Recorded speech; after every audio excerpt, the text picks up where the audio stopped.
حضرت حسین رضی اللہ تعالی عنہ کا پیغام وہ کیا ہے سنو۔ حضرت حسین رضی اللہ تعالی عنہ کربلا میں شہید ہو گئے۔ مجھے اس وقت اس موضوع سے بحث نہیں کرنی ہے کہ اس کے کیا حقائق تھے، اس کا کیا پس منظر تھا اور اس میں کیا تفصیل تھی، اس تفصیل میں اتنے قلیل وقت میں نہیں جانا چاہتا۔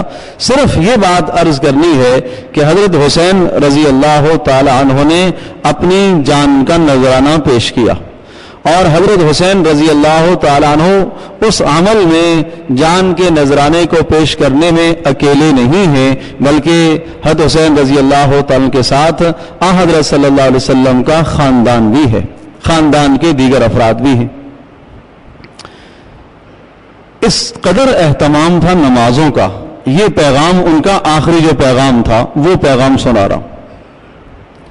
عین لڑائی ہو رہی ہے اور سامنے سے دشمنوں کے تیر اور تلوار کے حملے ہو رہے ہیں۔ جب نماز کا وقت آیا، عصر کا ٹائم تھا اور سورج غروب ہونے کو ہے، حضرت حسین رضی اللہ تعالیٰ عنہ نے اپنے ساتھیوں سے یہ کہا کہ جاؤ سامنے والے جو لشکر میں شمر جو سپہ سالار ہے اس سے جا کے کہیے کہ نماز کی ہمیں مہلت دے دو، تھوڑی دیر کے لیے جنگ روک لی جائے، ہم نماز پڑھ لیں۔ انہوں نے جواب میں یہ کہا کہ ہم نماز کے لیے جنگ نہیں روکیں گے، اگر آپ نماز پڑھیں گے تو جب بھی ہم تمہاری گردنیں ماریں گے۔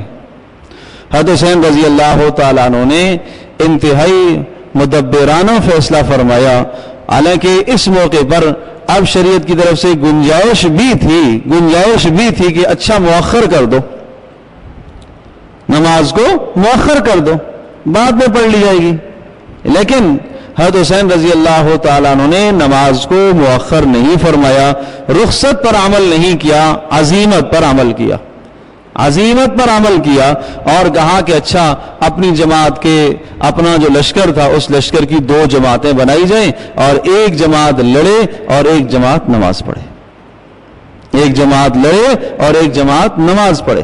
اور یہ اس لیے کیا تاکہ قیامت تک آنے والے انسانوں کو یہ پیغام ہمارے اس عمل سے ملے کہ کسی بھی حال میں اس فریضے سے غفلت جائز نہیں ہے، کسی بھی حال میں نماز سے چھوٹ جائز نہیں ہے، نماز سے رخصت نہیں ہے، ہر حال میں اسے پڑھنا ہے۔ عجیب منظر آسمان نے دیکھا ہوگا کہ آج یہ لوگ جو سجدہ کر رہے ہیں کس حال میں سجدہ کر رہے ہیں، نہ معلوم کس چیز سے انہوں نے وہاں وضو کیا ہوگا، کربلا کی مٹی سے تیمم کیا ہوگا اور تیمم کر کے اللہ پاک کے سامنے سجدہ ریز ہوئے ہوں گے۔ آج تک آسمان نے ایسی نماز نہ دیکھی ہوگی اور زمین نے ایسی نماز نہ دیکھی ہوگی کہ جس حیت کے ساتھ، جس کیفیت کے ساتھ انہوں نے اللہ کے سامنے سجدہ کیا ہے اور اللہ کے سامنے اپنی جبین نیاز کو جھکایا ہے، اور قیامت تک آنے والے انسانوں کو یہ پیغام اور یہ سبق دیا کہ یہ اللہ کا وہ عظیم فریضہ ہے کہ جو اس حال میں بھی اس کی کوتاہی اللہ کے یہاں برداشت نہیں ہے۔ آج چھوٹے چھوٹے آزار پر فرض نماز ترک کر دی جاتی ہے، بیمار کی راحت اس میں سمجھی جاتی ہے کہ یہ نماز کا اس کو نہ کہو، یہی اس کے لیے راحت ہے۔ میرے عزیز دوستوں اور بزرگوں، آپ نے اسے راحت تو دے دی لیکن آخرت کی راحت تو اس کو نماز سے ملے گی۔ ایک آدمی صاحب فراش ہے، شریعت نے آپ کو اجازت دی، آسانی بتائی ہے، ارے کھڑے ہو کے پڑھ سکتا ہے، بسم اللہ کھڑے ہو کے پڑھے، نہیں کھڑے ہو کے پڑھ سکتا بیٹھ کے پڑھے، بیٹھ کے نہیں پڑھ سکتا لیٹ کر پڑھ لے، لیٹ کر بھی نہیں پڑھ سکتا کوئی اشارے سے پڑھے، اشارے سے پڑھے، ہاتھوں کا اشارہ تو کر دے، اللہ پاک اس کو بھی قبول کر لیتا ہے۔ جب ہاتھوں کے اشارے سے نماز پڑھ لی اس نے، نماز ہو گئی۔ کوئی مفتی یہ نہیں کہے گا، کوئی فقی محدث یہ نہیں کہے گا کہ یہ نماز بعد میں ٹھیک ہونے کے بعد، تندرست ہونے کے بعد دہرائی جائے، واجب الادا نہیں ہوگی، اللہ نے رخصت دی ہے۔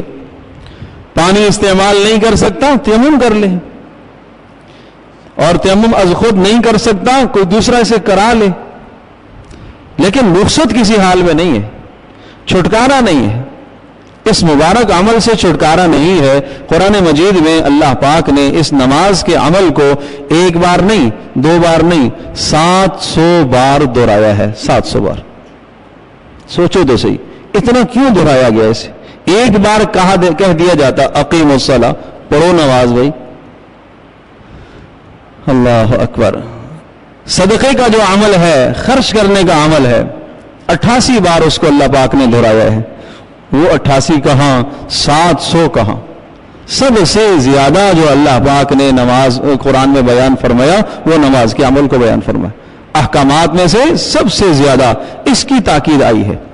تو میں یہ عرض کر رہا تھا کہ حضرت حسین رضی اللہ تعالی عنہ کا آخری پیغام یہ ہے. اور حضرت حسین رضی اللہ تعالیٰ عنہ کا آخری یہ پیغام کیوں نہ ہو؟ اس لیے کہ حضرت حسین رضی اللہ تعالیٰ عنہ کے نانا حضرت محمد صلی اللہ تعالیٰ علیہ وسلم کا آخری یہ پیغام تھا. ان کا بھی تو آخری یہی پیغام تھا. بس ٹھیک. ان کا بھی آخری یہی پیغام تھا. کیا پیغام تھا؟ حضرت عائشہ رضی اللہ تعالیٰ عنہ رسول اکرم صلی اللہ علیہ وسلم کے اس پیغام کو نقل فرماتی ہیں کہ نبی علیہ الصلوۃ والسلام جب آخری وقت تھا تو آپ کا سر مبارک میری گود میں تھا، اور رسول اکرم صلی اللہ علیہ وسلم پر بار بار غشی طاری ہو رہی ہے. عشاء کی نماز کا جب وقت آیا تو حضرت صلی اللہ علیہ وسلم مسجد میں تشریف لانے کے لیے آپ علیہ السلام نے پانی منگایا، اپنے چہرے پر پانی کو ملا تاکہ کچھ غنودگی دور ہو. لیکن جب ایسا کیا گیا پھر دوبارہ آپ علیہ السلام پر غشی طاری ہوئی. پھر آپ نے پوچھا کہ اب بتاؤ، جب دوبارہ افاقہ ہوا تو پوچھا کہ لوگوں نے نماز پڑھ لی؟ کہا نہیں، اللہ کے رسول آپ کی انتظار میں، آپ کی انتظار میں. وقت گزرتا جا رہا ہے، وقت گزرتا جا رہا ہے. پھر دوبارہ یہی کیفیت ہوئی، پھر سے دوبارہ 2-3 بار مسلسل یہی کیفیت ہوتی رہی. پوچھتے رہے. پھر فرمایا مرو ابا بکر فلیصلی بالناس، ابو بکر کو حکم دو کہ وہ لوگوں کو نماز پڑھائیں. ابو بکر سے کہو کہ وہ لوگوں کو نماز پڑھائیں. حضرت عائشہ رضی اللہ تعالیٰ عنہ ارشاد فرماتی ہیں میں نے کہا اللہ کے رسول ابو بکر بہت رقیق القلب ہیں اور بہت نرم دل والے ہیں، آپ کے مصلی پر وہ کھڑے ہوں، ممکن ہے وہ برداشت نہ کر پائیں، آپ عمر کو کہہ دیجیے، آپ عمر کو کہہ دیجیے. نبی علیہ الصلوۃ والسلام نے ناراضگی کا اظہار فرمایا نہیں، اللہ اور ایمان والے اس بات کا انکار کرتے ہیں اور ناپسند کرتے ہیں کہ ابو بکر کے سوا کوئی اور آئے. یہ اشارہ خلافت کی طرف بھی تھا اور اس عمل کی طرف بھی تھا کہ میرے بعد نیابت ہر اعتبار سے سیدنا ابوبکر صدیق رضی اللہ تعالیٰ عنہ ہی کے لیے ہے اور وہی اس بات کا استحقاق رکھتے. چنانچہ انہیں حکم دیا گیا. خیر انہوں نے نماز پڑھائی. پھر اگلے دن صبح کو اسی طرح سے پھر یہی کیفیت ہوئی اور پھر رسول پاک صلی اللہ علیہ وسلم نے پھر کہا کہ ابوبکر سے یہ کہو کہ وہ لوگوں کو نماز پڑھائیں. سیدنا ابوبکر صدیق رضی اللہ تعالیٰ نے نماز پڑھائی.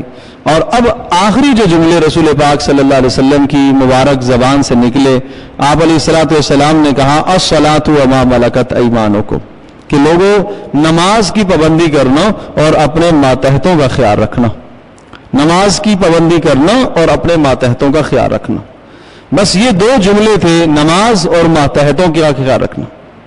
علماء نے لکھا ہے کہ رسول پاک صلی اللہ علیہ وسلم نے آپ علیہ السلام کو اللہ پاک نے ایک معجزہ عطا فرمایا تھا کہ الفاظ انتہائی مختصر ہوتے تھے، معنی بڑا وسیع ہوتا تھا. تو یہ رسول پاک صلی اللہ علیہ وسلم کا وہ معجزانہ کلام ہے جس میں حضرت صلی اللہ علیہ وسلم نے پورے دین کو بیان فرما دیا کہ احکامات میں، دین میں، احکامات میں جتنے بھی اللہ کے حکم ہیں ان میں سب سے زیادہ اہتمام والی چیز نماز ہے. اس کو ذکر فرمایا. یہ حقوق اللہ اور حقوق العباد 2 ہی چیزیں ہیں. اگر بندہ اللہ کے حقوق ادا کر لیتا ہے، اللہ کی مخلوق کے حقوق ادا کر لیتا ہے تو آدمی اس دنیا سے کامیاب جاتا ہے. اللہ کے حقوق بھی ادا کرے اور اللہ کے بندوں کے بھی. تو رسول پاک صلی اللہ علیہ وسلم نے اپنا آخری پیغام بھی یہی سنایا اپنی امت کو، الصلاۃ وما ملکت ایمانکم، کہ نمازوں کا خیال رکھنا اور اپنے ماتحتوں کا خیال رکھنا. پھر حضرت عائشہ رضی اللہ تعالیٰ نے ارشاد فرماتی ہیں پھر آواز نبی علیہ الصلوۃ والسلام کی دبتی چلی گئی، آہستہ آہستہ بول رہے، اور میں نے نبی علیہ الصلوۃ والسلام کے منہ مبارک کے ساتھ، ہونٹوں کے ساتھ اپنے کانوں کو لگایا ہوا کہ سنوں کیا ارشاد فرماتے ہیں. تو بس یہ کلمات الصلاۃ الصلاۃ، نماز نماز نماز، یہی کہتے کہتے آپ علیہ السلام کی روح پرواز ہو گئی. اور پھر آخری یہ کہا اللہم بالرفیق الاعلی، اے اللہ مجھے اب اپنے پاس بلا لے، تو میرے عزیز دوستوں اور بزرگوں، یہ عرض کر رہا تھا کہ یہ وہ فریضہ ہے کہ جس سے کسی کو بھی رخصت نہیں ہے۔ دوستو، جوانوں، بزرگوں، سب سے میری درخواست ہے، التجا ہے کہ اگر آج سے پہلے اس فریضے میں سستی ہے تو دیکھو اس کے بغیر نجات نہیں ہے۔ یہ نہ کہا کرو کہ اللہ میاں کوئی نمازوں کا بھوکا نہیں ہے، بھائی غلط بات ہے، بھائی غلط بات ہے۔ سیدنا ابوبکر صدیق رضی اللہ تعالیٰ عنہ، عثمان غنی رضی اللہ تعالیٰ عنہ، عمر فاروق رضی اللہ تعالیٰ عنہ، یہ صحابہ جن کی ساری راتوں کا قیام ہے وہ بھی جنت میں جائیں اور بے نمازی بھی جنت میں جائے تو یہ اللہ پاک کے عدل و انصاف کے خلاف ہے۔ اللہ قادر مطلق ہے بے نمازی کو معاف کر دے، اس میں ہمارا ایمان ہے، قدرت ہے اس کی، لیکن ضابطہ اصول یہ ہے کہ اسے پوچھا جائے گا۔ نماز کے ترک کرنے پر اس سے سوال ہوگا، ایک نماز کے چھوڑنے پر سوال ہوگا۔ فرمایا قبر میں نماز کا پہلے سوال ہوگا، حشر میں نماز کا پہلے سوال ہوگا۔ نماز اگر پوری ٹھیک ہو گئی تو باقی اعمال بھی ٹھیک نکل آئیں گے، اور اگر نماز میں کمی ہو گئی تو پھر پکڑا جائے گا، اور نماز میں اگر فرائض میں کمی ہو گئی نوافل سے پوری کی جائے گی۔ تو اس لیے کسی بھی حال میں اس فریضے کو نہ چھوڑو۔ عرض یہ کیا تھا کہ قابل احترام مہینوں میں سے ایک محرم کا مہینہ بھی ہے، اور لکھا ہے کہ جو آدمی اس مہینے کے اندر کسی عمل کو کی ابتدا کر لیتا ہے اور اس کا اہتمام کر لیتا ہے، اللہ تبارک و تعالیٰ پورے سال اس کو عمل کرنے کی توفیق عطا فرمائیں گے۔ اور جو اس مہینے میں کسی گناہ سے اپنے آپ کو پیچھے کر لیتا ہے اور چھڑا لیتا ہے گناہ سے اپنی جان کو، اللہ پاک اس کی برکت سے پورا سال اس بندے کو اس گناہ سے محفوظ فرمائیں گے۔ اللہ پاک ہم سب کے لیے عمل کرنا آسان فرمائے۔ وآخر دعوانا الحمدللہ۔